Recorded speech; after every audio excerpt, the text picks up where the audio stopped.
Então agora eu vou citar os itens principais que nós utilizamos no tratamento desse paciente. Vamos começar pelo magnésio. Magnésio que vocês estão vendo aí na foto, ela é fundamental na contração muscular. Contração muscular que na verdade é o quê? A função do seu coração. Então o coração ele gera a contração. Mas lembre sempre, a primeira fase da doença cardíaca, da ineficiência cardíaca, ela não começa na sístole, e sim na diástole. Vamos lembrar, quem trabalha muito com músculos, os fisioterapeutas, os professores da educação física, você vai ver sempre que a primeira lesão muscular que o paciente apresenta, qual que é? É normalmente a contratura e não a ruptura. Então, e essa contratura, se nós trouxermos para o coração, a questão da contratura é o quê? É a dificuldade do relaxamento. Aquele laudo que você tem do seu ecocardiograma que mostra distúrbio do relaxamento diastólico é exatamente a fase inicial da ineficiência do coração. É a hora que o seu coração tem dificuldade em relaxar. E se ele não relaxa, ele não vai ter a contração como anteriormente. Nós podemos entender isso como aquele elástico que nós sempre usamos no banco, que você vai sempre esticando e largando. Chega um momento em que você estica tanto que ele não consegue ter aquela eficiência na contração. Então, o magnésio que nós utilizamos, nós sabemos que ele tem uma ação semelhante ao bloqueador de canais de cálcio. A medicação carvedilol, por exemplo, que nós utilizamos. Ele reduz o espasmo coronariano, ele melhora o tônus vascular, ele reduz a arritmia. Nós já vemos hoje o uso do magnésio em arritmia regularmente nos hospitais. Ele melhora a resistência insulínica. E nós podemos lembrar que esse paciente tinha diabetes tipo 2. Ele reduz as catecolaminas. Então, e você tem uma redução também da morte súbita. A dose média que nós utilizamos, 500 a 1 grama dia.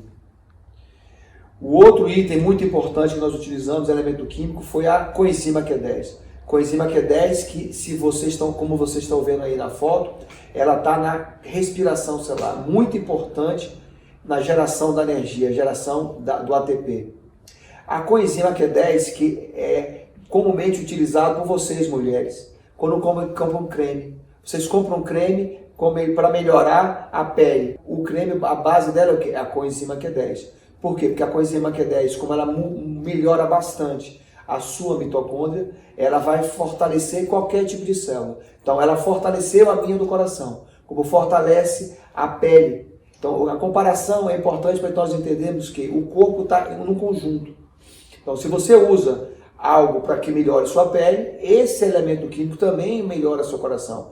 E por quê? Porque, na verdade, ele age no mesmo local que é na mitocôndria. Então, a coenzima Q10, nós sabemos que ele é fundamental na melhora da função endotelial, na função mitocondrial, e que ele reduz muito como fator independente na morte súbita em pacientes com insuficiência cardíaca congestiva, que é o caso desse paciente.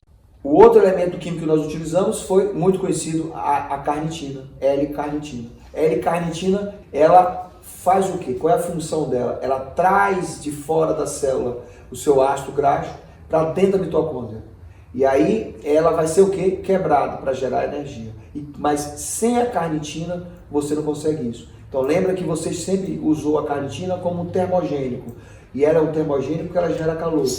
E ela gera calor porque ela faz com que a matéria-prima gordura entre na mitocôndria e através da circulação da respiração celular vire energia.